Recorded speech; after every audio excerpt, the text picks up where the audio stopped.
Pernah gak kamu merasa pikiran negatif datang tiba-tiba tanpa diundang? Kita semua pasti pernah merasakannya. Selamat datang di Ruang Tumbuh. Chapter 1, apa itu pikiran negatif dan kenapa muncul? Mari kita mulai dengan memahami apa itu pikiran negatif. Pikiran negatif adalah pikiran yang membuat kita merasa tidak nyaman, ragu, atau bahkan tertekan. Seringkali, pikiran-pikiran ini muncul saat kita mengalami sesuatu yang membuat kita tidak puas dengan diri sendiri. Misalnya, saat kita gagal dalam suatu hal, atau merasa tidak layak dibandingkan dengan orang lain. Kenapa pikiran-pikiran ini muncul tiba-tiba? Secara evolusi, otak kita dirancang untuk mencari ancaman guna melindungi diri. Ketika kita menghadapi situasi yang tidak nyaman, otak secara otomatis melakukan pengabaian terhadap pikiran positif dan lebih fokus pada hal-hal negatif. Ini adalah respons alami yang seharusnya membuat kita lebih waspada. Namun, jika terus-menerus terjebak dalam pola ini, kita bisa merasa overwhelmed dan terjebak dalam siklus negatif.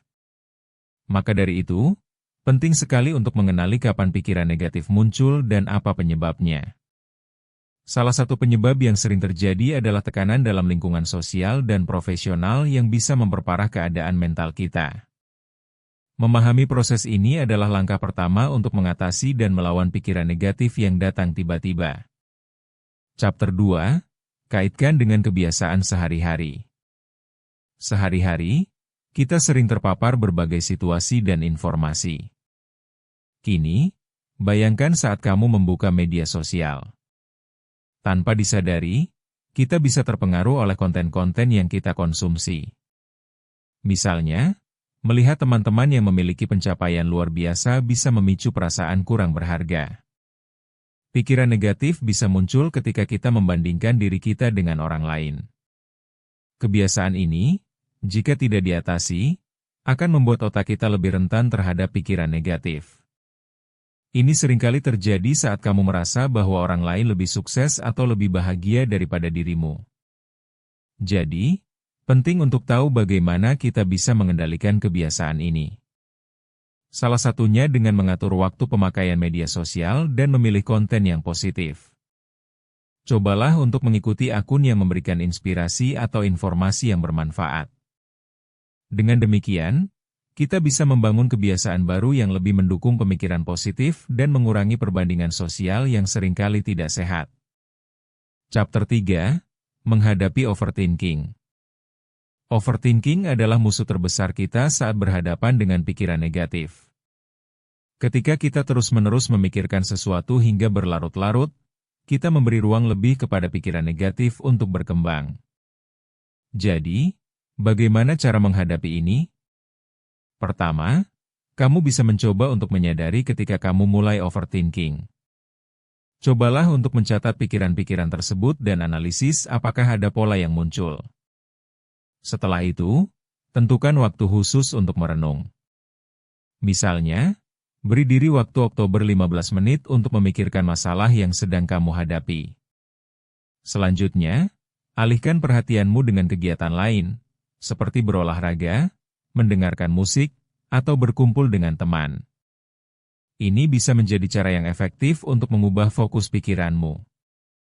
Terakhir, praktikkan mindfulness. Coba teknik pernapasan yang mengembalikan perhatianmu ke saat ini. Dengan cara ini, kamu bisa lebih mudah mengendalikan pikiran dan memfokuskan diri pada saat ini. Menghadapi overthinking bukanlah hal yang mudah, tetapi ini adalah langkah penting untuk melawan pikiran negatif. Chapter 4, membentuk lingkungan positif.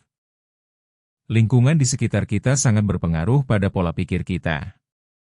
Jika kita dikelilingi oleh orang-orang yang selalu berpikir positif, kita akan lebih mudah terpengaruh untuk memiliki pikiran yang sama.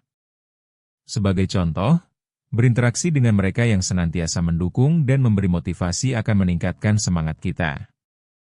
Cobalah untuk menjalin hubungan dengan orang-orang yang memiliki pikiran optimis, baik itu di tempat kerja, rumah, atau lingkungan sosial. Selain itu, ciptakan juga tempat yang nyaman untuk diri sendiri di rumah.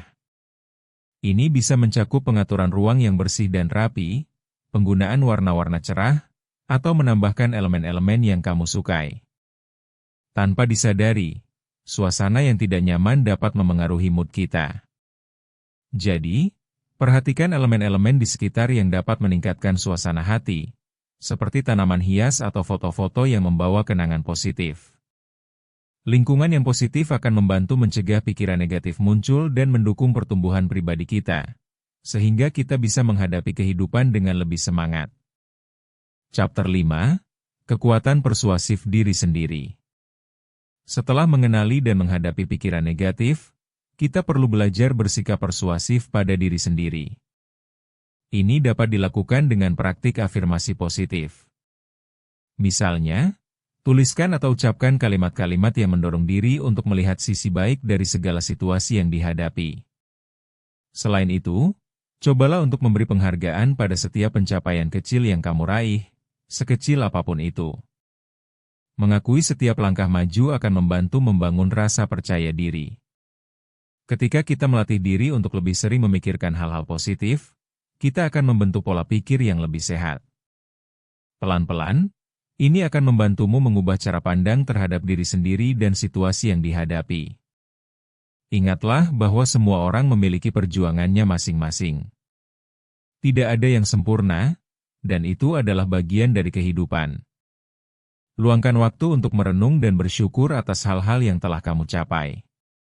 Dengan begitu, kita bisa lebih menghargai perjalanan hidup kita. Terima kasih sudah menyimak. Sampai jumpa di video berikutnya di Ruang Tumbuh. Bertumbuh itu proses, bukan lomba.